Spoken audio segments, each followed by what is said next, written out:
மலையாள சினிமால இம்பார்ட்டன்ஸான ரோல்ஸை மட்டுமே தேர்ந்தெடுத்து நடிக்கக்கூடிய ஒரு நடிகை ஒருத்தங்க தான் ரூபா மோனிகா ஜான். இவங்க மலையாளத்தில் நிறைய படங்கள் நடிச்சிருந்தாலும் தமிழ்ல 2018 ஜெயலலிதாவோட ஜெயகண்டி அப்படின்னு ஒரு படத்து மூலியமா தமிழ் சினிமாவுக்கு என்ட்ரானாங்க. அதை தொடர்ந்து 2019 நம்ம தளபதி விஜயலலிதாவோட பிகில் இந்த படத்துல அனிதா அப்படிங்கிற ஒரு கேரக்டரையும் இவங்க நடிச்சிருந்தாங்க.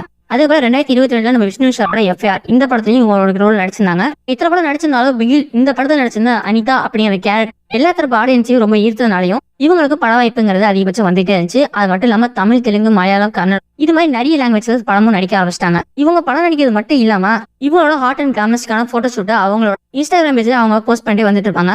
இப்படி இருக்க இந்த ஒரு நிலைமையில 2022 ஜெமோன் ஜோசப் அப்படிங்கிற லவ் பண்ணி கல்யாணம் பண்ணிட்டாங்க. இப்படி இருக்க நிலைமையில இப்போ அவங்க ஒரு போட்டோ ஷூட் ஒன்று இப்போ இவங்களோட இன்ஸ்டாகிராம் பேஜ்ல ஷேர் பண்ணிருக்காங்க. அதை பார்த்து நிறைய பேர் அந்த போஸ்ட்டு கீழே கல்யாணத்துக்கு அப்புறம் கூட கிளாமரான போஸ்ட்டுக்கு எந்த ஒரு குறைச்சலும் இல்லை அப்படிங்கிற மாதிரி கமெண்ட் பண்ணிட்டு இந்த ஒரு வீடியோக்கு உங்களோட கருத்துக்களை கீழே கமெண்ட் பாக்ஸ்ல போட்டு விட்டுருங்க. இது மாதிரி நிறைய வீடியோஸ் பார்க்க நம்ம சேனலை சப்ஸ்கிரைப் பண்ணிங்க. பை.